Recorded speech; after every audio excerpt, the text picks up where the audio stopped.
Saroj recording studio on the road Siwan.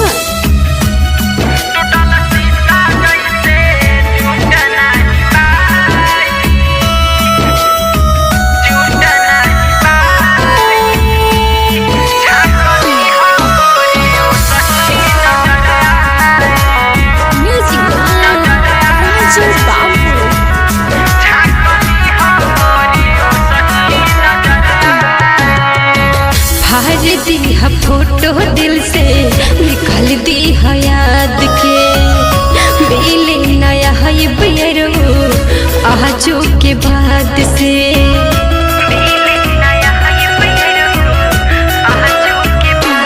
भर दी है photo दिल से निकाल दी है याद के बेले नया है बेरो आजो के बाद से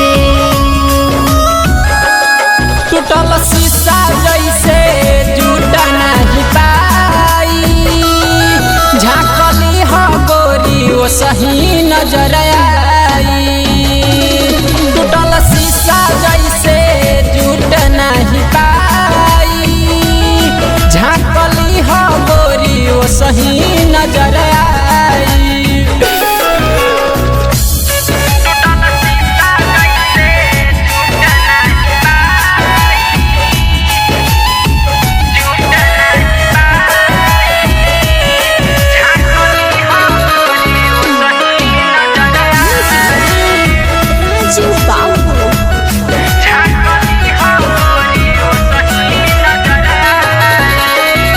लागो तहर दी हमर शादी रुपायल नेहबता घुमावे खातिर काट पाछा पायल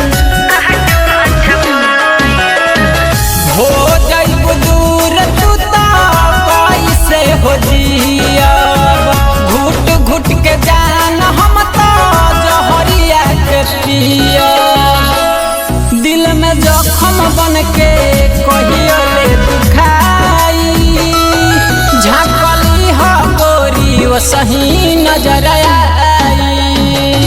टूटल शीशा जैसे जुट नहीं पाई झाँकली हो दिल में वो सही नजर आई।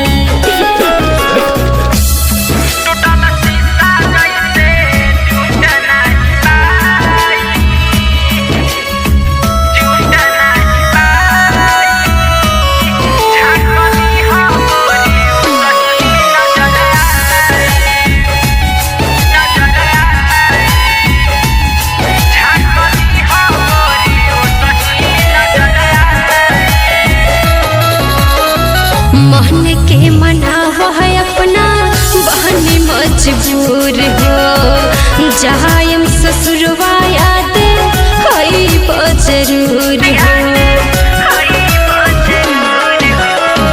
झूठा हूँ के जान तू हमके दिलासा अंजलि हो प्यार के बनहबलू तमाशा रंजन मिथालस के जाता रुआई झाँकली हो गोरी वो सही नजर आई।